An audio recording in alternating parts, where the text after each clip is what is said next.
So we've got this report that Apple is losing over $1 billion a year on its streaming platform. It's pretty wild considering how big they are, right? Absolutely, yeah. Not every tech giant reckons with those kinds of losses, especially with streaming services. Exactly. Apple TV Plus, their streaming service, is reportedly the only part of Apple's portfolio that isn't turning a profit.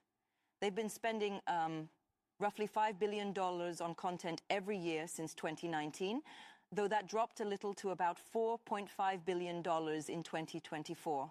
That's a significant amount money pouring out, and it's, well, concerning given how competitive the streaming market is.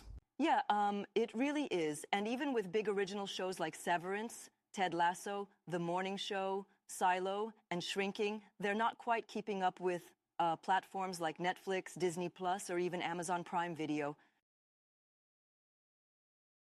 I mean, when you look at the numbers, it's like Apple TV Plus has around 45 million subscribers, right?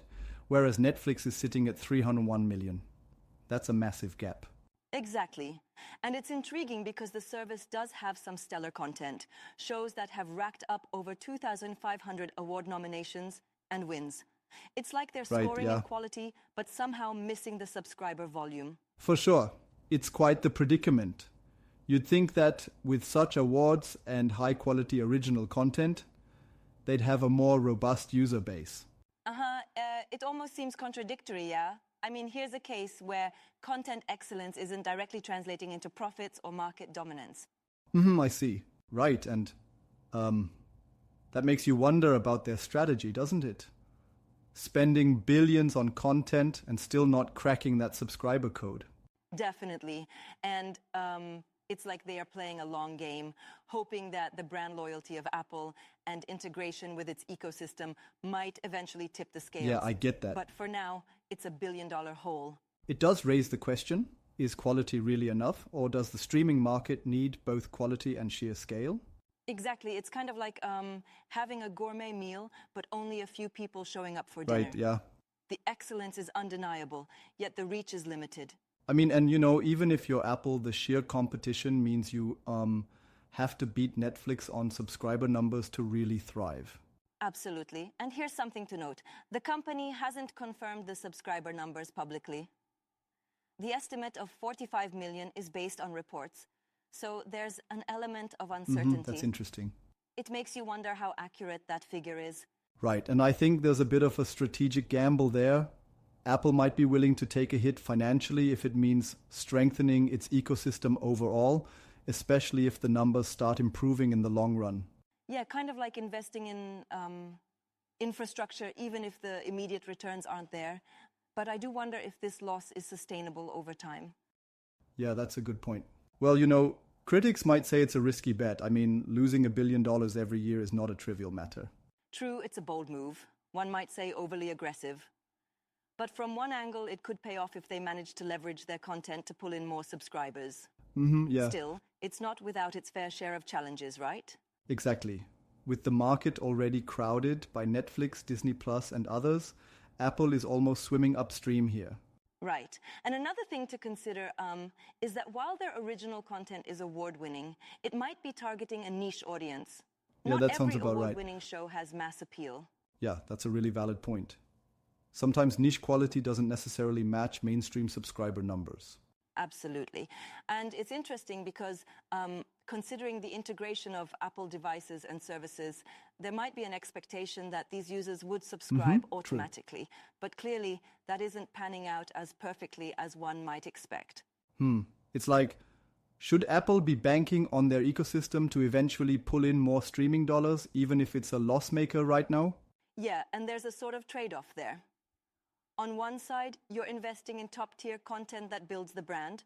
On the other, you're risking significant financial losses if those investments don't convert to subscribers. Yeah, I see that. And here's where I'd respectfully challenge that point.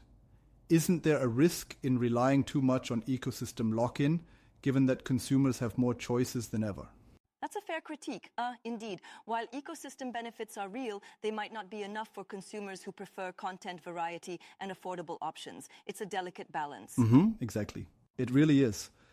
It reminds me of when premium products like high-end smartphones were once viewed as luxury items until competitors offered similar features at lower prices. Right, exactly. It's like a race where marketing, pricing, and content quality all have to align that's a good perfectly. analogy.